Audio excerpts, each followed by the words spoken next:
we didn't have Russia attacking Ukraine. And they asked him, why is it so bad now? The Middle East is on fire. So many places are on fire, and there are plenty places that could very well and very quickly catch on. What's the problem? He said, you have to bring Trump back as president of the United States. You will have no problem. He single-handedly kept things, and it's true. And I could do it with telephone calls by being smart, but literally he said, you have to bring Trump back. Now, he used a term I wouldn't use. He said everybody was afraid of Trump. You know who was afraid of Trump? They said China was afraid of Trump. Russia was afraid of Trump. They were all, and I don't want to say that. I will say this. They respected me and they respected our nation. They don't respect our nation anymore. They don't respect our nation anymore. Think of it. What would the world be like if Russia didn't do what they did, and they would have never done it? I used to speak to Putin about it. I had a very good relationship. No chance. You know what happened, I think, Afghanistan, when he saw the horrible leadership that we displayed in Afghanistan, I think he said, wow, this is a time to go in, because I wasn't there. He would have never done it if I was president. And Israel would have never been attacked. Think of it. What would this world be like? You wouldn't have had that disaster. And it wasn't leaving Afghanistan. And they should have kept Bagram. That's the big air base. It's 1 hour away from where China makes its nuclear weapons. They didn't keep it. You know who occupies it now, Tulsi? China occupies it. So we have, if you have the right president, and we don't right now, do we even have a president? He just came in. Think of it. He just came in from wherever the hell he went. You know, there was a coup. He just doesn't know it yet. But there was a coup. How about that? He got 14. I'm not a fan of his. He was the worst president. But, You're not? But think of this. He got 14 million votes. She was the first one to leave, you know. Kamala was the first one to quit. She never made it to the first state in the primaries, which was Iowa. Never even came close. Other people did, but she never even came close. And all of a sudden, she was picked, and she's now running for president. And look, it just started, really. It just really started. The polls have us up here. We're up in this. We're up in states, but it's close. It's close. It's close. And, you know, they cheat like hell, so we don't want to have it too close. But we have, because we have to win this. We're not going to have a country. But with him, I was so far up. We had a thing called, how did he do in the debate? Did you think he did well? Not too good? No, they wanted to have a debate. I said, okay, it's a little bit early, isn't it? I was trying to talk them out. I said, well, it's a little early for a debate, right? And they said, well, I think we'd like to do it. And that was not a good debate for them. That was not a good debate. So that was the beginning of the end for him. And they started looking. But they picked a woman that had absolutely no votes. She got no votes. And now she's running. So when you say threat to democracy, they are a threat to democracy. I'm not a threat to democracy. I'm not a threat. Thank you. Mr. President, crime and the rise of crime is on the minds of a lot of people. I want to call on Danielle here, who has a question for you. Hi, Danielle.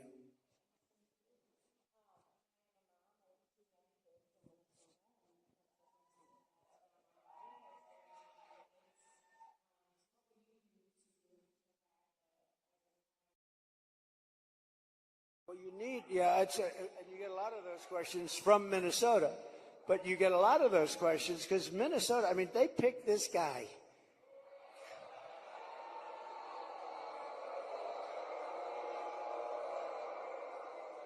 He is weird. Right?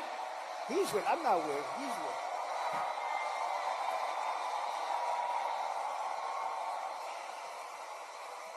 No, he's a weird guy. He's a weird dude. You know, see, they come up with sound bites. They always have sound bites. And one of the things is that JD and I are weird. That guy is so straight. JD is he's doing a great job. Smart. Top student. Great guy. And he's not weird, and I'm not weird. I mean, we're a lot of things. We're not weird, I will tell you. But that guy is weird, don't you think? You know, he signed for, and who would think that this is even happening in our country with men playing in women's sports and all of this, but he has it at a level that nobody can believe. A bill that every boy's bathroom will have tampons. Okay. Hence his name, Tampon Tim. But think of it. Think of it. And you know, on the question of abortion, he is the one. Abortion in the 9th month. And if the baby in Minnesota, and I'd love to win Minnesota because those people aren't digging this guy. They're not digging this guy. But think of this. 6 states, Minnesota's one of them. If the baby is born, you're allowed to execute the baby after, think of that, after birth in Minnesota, you're allowed to execute. And you remember the former governor, not the current governor, who's terrific, Len Youngkin. We're going to win maybe Virginia. We could do that. But the former governor, and he said, you sit the mother down and the father down. You sit them down and you talk. And the baby is born and you make a decision what to do. He meant, do you execute the baby after birth? And according to what they have passed and legislation, in Minnesota, they're allowed to execute the baby after birth. And this guy is a participant. And that's why she picked him, because she is, in fact, a Marxist/communist. Remember, I'd say all the time, our country will never be socialist, right? We will not have a socialist. Well, I was right. We skipped socialism. We went to communism. This woman has to be stopped. Mr. President, we have time for one final question. I don't know if we can get a mic to Bernardo. He's got an important question, given very soon we will be honoring the anniversary of September 11th and all of the lives that were lost on that tragic day and that tragic attack where we were attacked by radical Islamist terrorists. And Bernardo wanted to share his thoughts and had a question for you on this. Thank you. Mr. President, my name is Bernardo. I'm a voter here in Wisconsin, live in the wonderful La Crosse County here, and I'm also a father of 8. I have 7 here with me.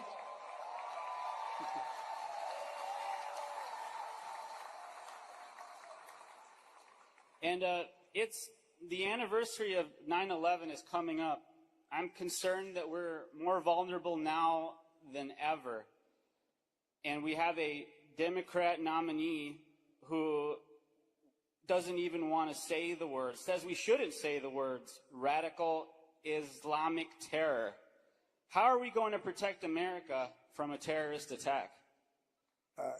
First of all, it's a great question. And, you know, we have radical Islamists pouring into our country along with everybody else right now. They're coming in at levels that nobody's ever seen before.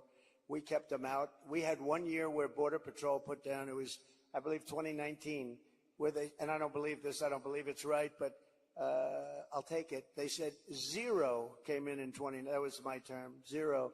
Now we have thousands. I'd like to say that was true. It's probably not, because I can't imagine that, but we were very tough on that. Now they have thousands and thousands coming in, along with the prisoners and along with the crime. And remember, a lot of these countries like Venezuela, their crime is way down because they've moved their criminals into our country. It's not even believable. But your question on Islamists and all of the jihad and all of the things that they talk about, they have to respect your country. They have to respect your leader. You know, I had no radical Islam crime for 4 years, and I didn't want to talk about it. I wanted to, I talked about it after, but I didn't want to talk about it during. I don't want to say like, I had absolutely, and the next day you get hit. But we had none, 4 years of it, because they respected your president, they respected your country, and we have to bring back that level of respect, and we're going to do it, we're going to do it. And we're not letting the wrong people into our country. Okay, thank you very much. Great question. Thank you. USA. USA. USA. We love our country. We love our country, don't we? It's amazing. And it's a great country, but we have to take it back because our country's not feeling so well nowadays. And we're going to bring it back, and we're going to make it healthy and beautiful and better than ever. And it's really, this is some crowd, and you can duplicate the crowd outside. So if anybody would like to give up your seat, that would be okay. No? Let's have a good time. Thank you very much, everybody.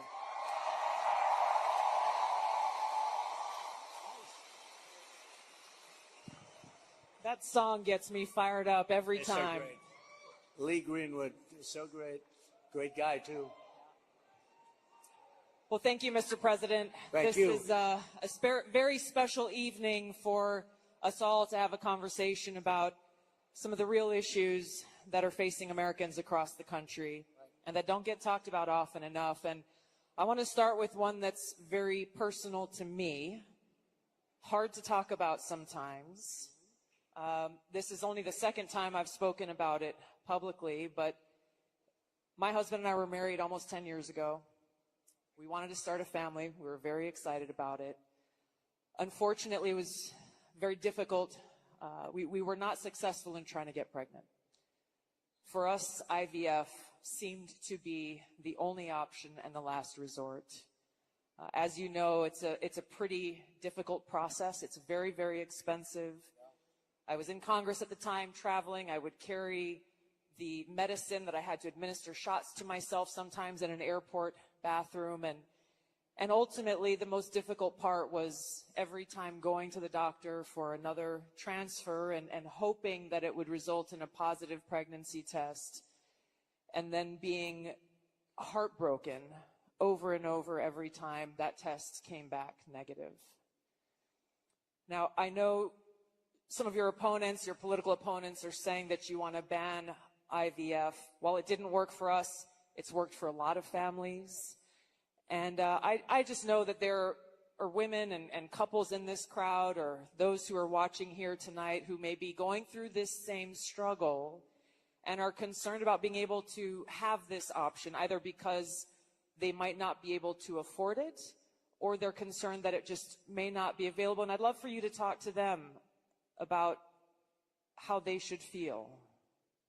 Well, thank you very much, Chelsea. And I didn't know about your situation. And it's tough stuff, right? Tough. Life is pretty tough. It can be beautiful, but it can be difficult. We are doing something with IVF, because IVF, as you know, from friends, people you know, it's really worked out very well for a lot of people. It gave them a child when they would not have had a child. And I told my people I wanted to look at this a couple of weeks ago. And as you know, we have no taxes on a thing called tips. You know that? And I said, tell me, we did three things. We did that, and we did no tax for seniors on Social Security benefits. We want to have that. And I've been seeing a lot of IVF, and I kept hearing that I'm against it, and I'm actually very much for it. In fact, in Alabama, where the judge ruled against it, and I countered the judge and came out with a very strong statement for it. And the Alabama... You were very quick in your response to that. I was, but they were too. They were amazing. The legislature approved virtually my statement. I'm in full IVF, and it has really gone, it's terrific. And I said, so with the tips and with the Social Security, the no taxes on Social Security, I said, maybe for IVF, and I've been looking at it, and what we're going to do is for people that are using IVF, which is fertilization, the government is going to pay for it, or we're going to get or mandate your insurance company to pay for it, which is going to be great. We're going to do that. I can't tell you how life-changing that would be for so many families, because it costs a lot of money. A lot of people go into debt just for the hope of being able to start their own family. Well, it's big, and you know what? We want to produce babies in this country, right? We want to produce babies. So I think it's going to be something we sort of announced it a little bit. We were in a great place, Michigan. We all love Michigan, right? We're going to bring back the car industry. and we're going to get a lot of it back to Michigan. They've been taking our cars away. They've been taking our manufacturing away over years, over decades. And if you look at it today, it's a shell of what it was years ago, but we're going to bring it back. Mexico is right now building massive car factories, actually being financed and built by China, and they think they're going to sell their cars back into our country. It's not going to happen. That's not going to happen. Oh, listen to that. That is not going to happen. But so many things have gone wrong in the car industry. The union leadership has been horrible. I think I'm going to win by 85%, the union, but because we're bringing it back. And we're going to have electric cars, but we're going to have gasoline-powered cars, and we're going to have hybrids. We're going to have every kind of car. We're not going with just that. But I just felt that it would be a good place to announce it, and we did sort of the announcement there a little bit, and now we do the big announcement tonight in front of all of these television stations, all of the fake news, the fake, they're all over the place. They're all over the place. I don't know what's going on. We don't even know, I was saying, because we're doing this. And I finished, and I figured I was going to come here, and we're going to make a speech. I had a speech all set for you. I was ready. They said, sir, you're actually doing a town hall. I said, oh, nobody told me that. I said, who's doing it? They said, Tulsi. I said, well, that's at least good news. I've been a fan of hers for a long time, I have to tell you. So I didn't even know. I'm in the plane, and I'm looking over some material, and we're going to give you a hell of a speech tonight. We were set to give you one hell of a speech. They said, no, sir, it's a town hall. I said, why doesn't somebody tell me this stuff? And I don't even have any idea who we're doing it for. I don't know. Is it for a network or what? I see a lot of television all over the place, so maybe it's on all of them. But I did get to see the strangest thing today. I looked at the news conference of Kamala. I call her Comrade Kamala.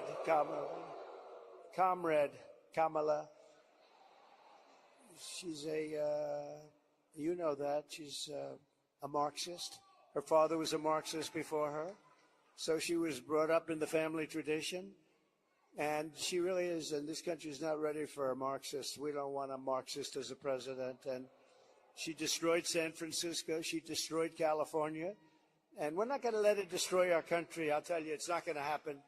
So, but just to finish, so for some reason she doesn't want to talk to anybody. So she's either not the smartest light in the ceiling. I'm trying to be nice here. I want to be. They say, be nice, sir, be nice. It's hard to be nice when somebody is destroying your country and wants to destroy your country. It's hard to be like nice. But she is, she was a terrible vice president. She was a terrible border czar, worst in history probably, not just in this country.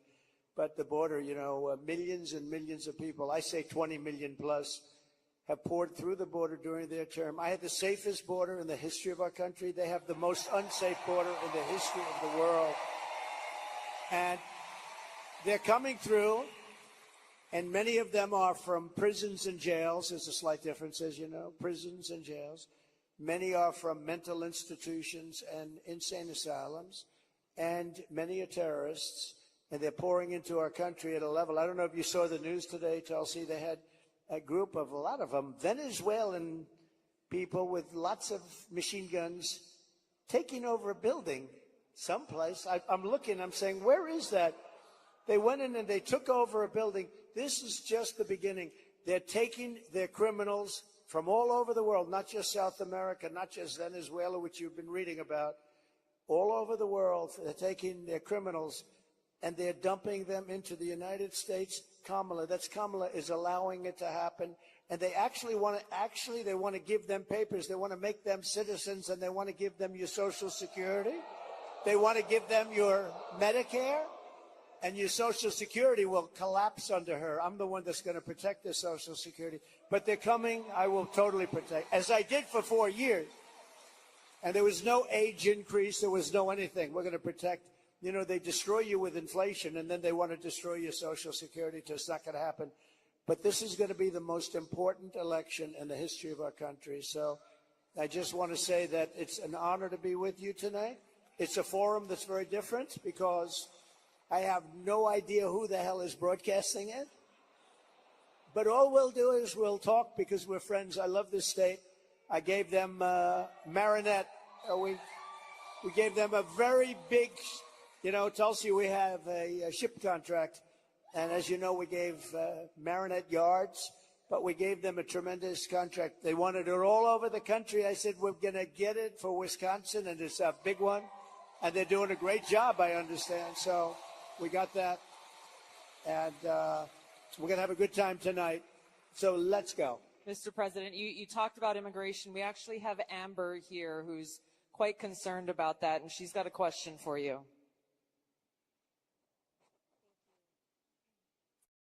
Mr. President, hello. My name is Amber, and I'm from Cameron, Wisconsin. I have 3 beautiful children, and I'm torn on who to support. My youngest daughter is here tonight. My oldest son is 18, and he just started trade school this week. Very proud of him. My concern is that illegal immigration is threatening opportunities for my children. I worry that it's taking away jobs from Americans. I'm wondering, what will you do about that? All right, well, it's great. I think I'll stand up and, do you mind if I turn around? Thank you, Amber, very much. And you're right. I'll tell you, we have the people that I'm talking about.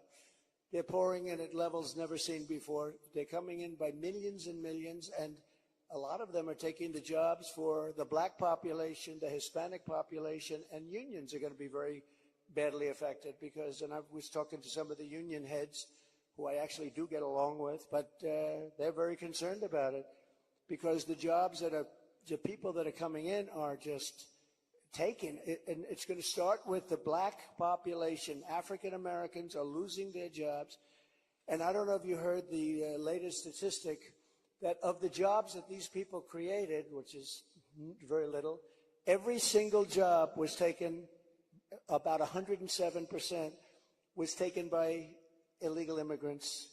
There's been no job creation from them. The jobs were filled by illegal immigrants. With all of that being said, I want to give you a very positive answer. We're going to win this election. We're going to turn this country around. We're going to become an unbelievable growth country. And your boy is going to have the greatest job. And you want to have a lot of choice with jobs. You know, you want them to go up and they get up and they, it's hard to believe I have that the way I get treated. But I look forward to every day because we're going to make America great again. So I really do. I look forward to it. That's right. But we're going to create a lot of jobs. We're going to create. Does he want to stay here? Or does he want to go to a different state or anything? Yeah, someplace in the Midwest. But this is a good place to stay, right? Wisconsin. So we'll be creating tremendous jobs for our country. And we're also turning away. You know, we're going to be closing the border, really closing it. By the way, did you see? So Kamala was for defunding the police. She was for open borders. She was for everything that you're not against. I could go through 14 different. She's changed in every single one of them. In fact, I think we should see the man in the red hat and the beautiful woman in the red hat says, "Make America Great Again." Perhaps we should give Kamala a "Make America Great Again" hat, right?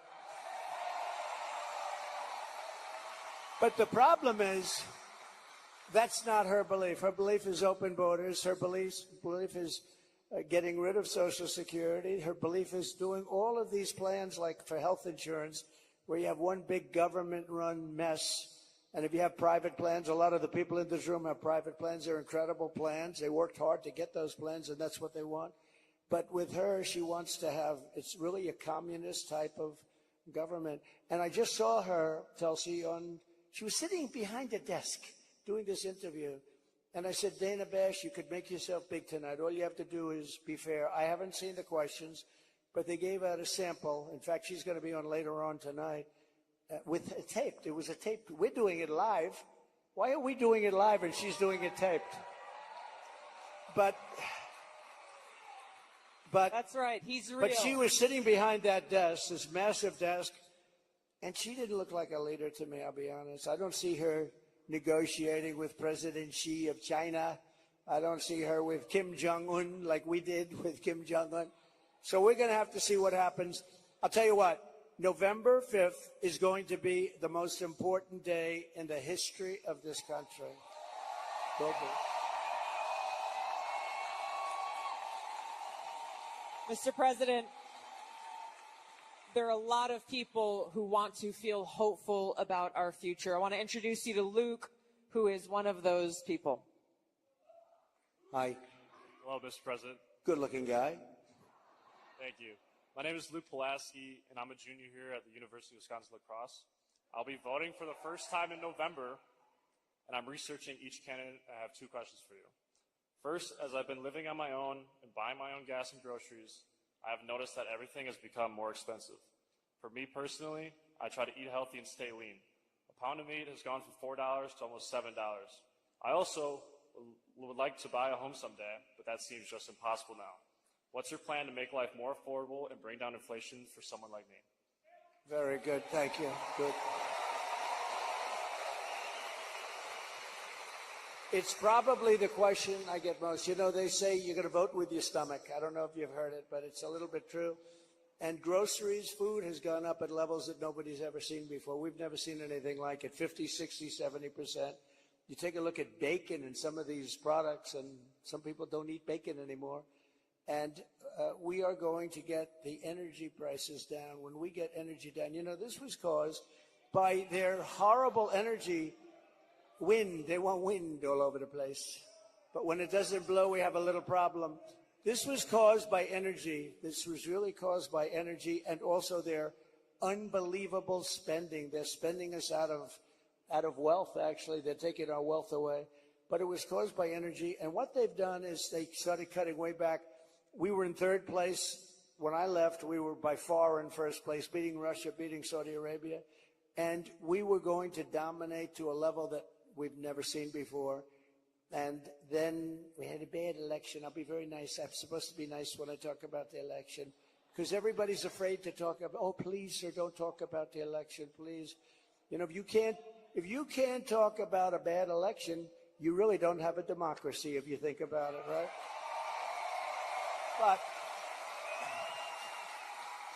But what they did, Tulsi, is they took back the oil production.